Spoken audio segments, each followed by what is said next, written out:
Klebriger Kunststoff im Innenraum nervt extrem und lässt sich eigentlich nicht beseitigen, außer durch den Austausch. Stopp, ab sofort kannst du das selber beheben.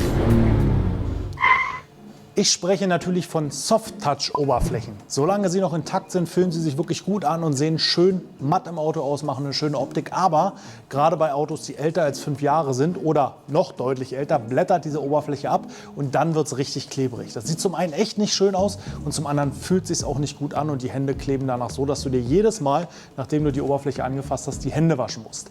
Bislang gab es nicht viele Möglichkeiten außer den Austausch, was bei manchen Autos relativ günstig ist und immer noch die beste Möglichkeit. Bei anderen aber sehr teuer oder gar nicht mehr möglich, denn Teile sind ausverkauft.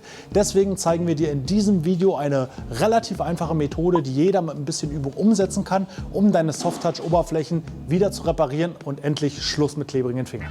Als erstes müssen wir die alte, abgegriffene Soft-Touch-Schicht entfernen. Dafür nehmen wir eine GLD-Lösung von Colorlock. Die wird erstmal grob aufgebracht. Dann kann sie nämlich wirken, braucht ungefähr so 10 Sekunden und dann könnt ihr ganz einfach mit dem Mikrofasertuch und getränkt mit GLD-Lösung die alte Soft-Touch-Schicht runterrubbeln und damit alles entfernen. Sehen wir gleich, geht wirklich relativ schnell, sehr, sehr gut und danach bleibt der nackte Kunststoff übrig. Ich habe übrigens alles schon abgedeckt und abgeklebt, weil meine Idee war, danach direkt weiter mit dem Lackieren zu machen. Aber beim Entfetten sozusagen, beim Entfernen der alten Schicht, ist mir GLD-Lösung runtergelaufen auf den Kunststoff nebenan, also unter das Klebeband. Deswegen musste ich alles nochmal runternehmen, den GLD dort entfernen, weil der löst natürlich auch da den Kunststoff an und hätte dann weiße Flecken gemacht. Deswegen, also großer Tipp, die ganze Abdeckerei kannst du nach der Entfernung des alten Soft-Touch machen. Der nächste Schritt nach dem Abkleben und Abdecken der nicht zu lackierenden Oberflächen ist die Grundierung. Wir verwenden eine spezielle Kunststoffgrundierung, die gibt es beim Lederzentrum entweder aus der Dose, lösemittelbasiert, oder wie hier aus der Airbrush eine wasserbasierte Grundierung, gefällt mir persönlich besser. Wichtig ist, eine ganz dünne, aber gleichmäßige Schicht zu sprühen, die gut trocknen zu lassen und dann geht es rein an die Farbe.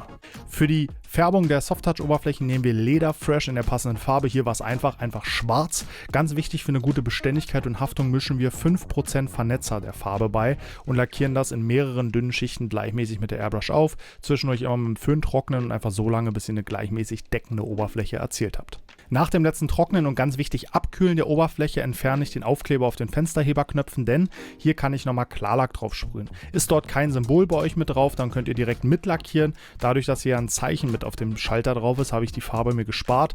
Nehme nochmal Lederreinigungsbenzin zum Entfetten, ohne die Beschriftung zu entfernen. Und sprühe dann den Leder-Topcoat mit 3% Vernetzer gemischt auf die komplette Fläche, inklusive Fensterheberschalter.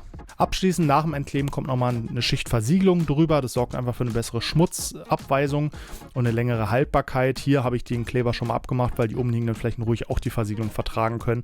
Und dann ist ganz wichtig, bitte die Oberfläche mindestens 24 Stunden nicht nass werden lassen, nicht anfassen und ungefähr eine Woche relativ schonend behandeln. Dann hält das auch wie neu.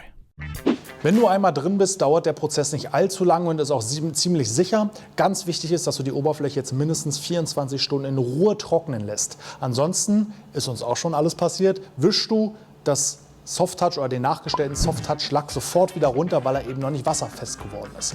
Das heißt, lass ihn 24 Stunden trocknen und wenn du dann so leichte Krissel auf der Oberfläche hast von der Lederversiegelung, wischst du sie einfach mit einem feuchten Tuch ab, das ist gar kein Problem und du hast auf jeden Fall optisch eine wieder perfekt hergestellte Soft-Touch-Oberfläche.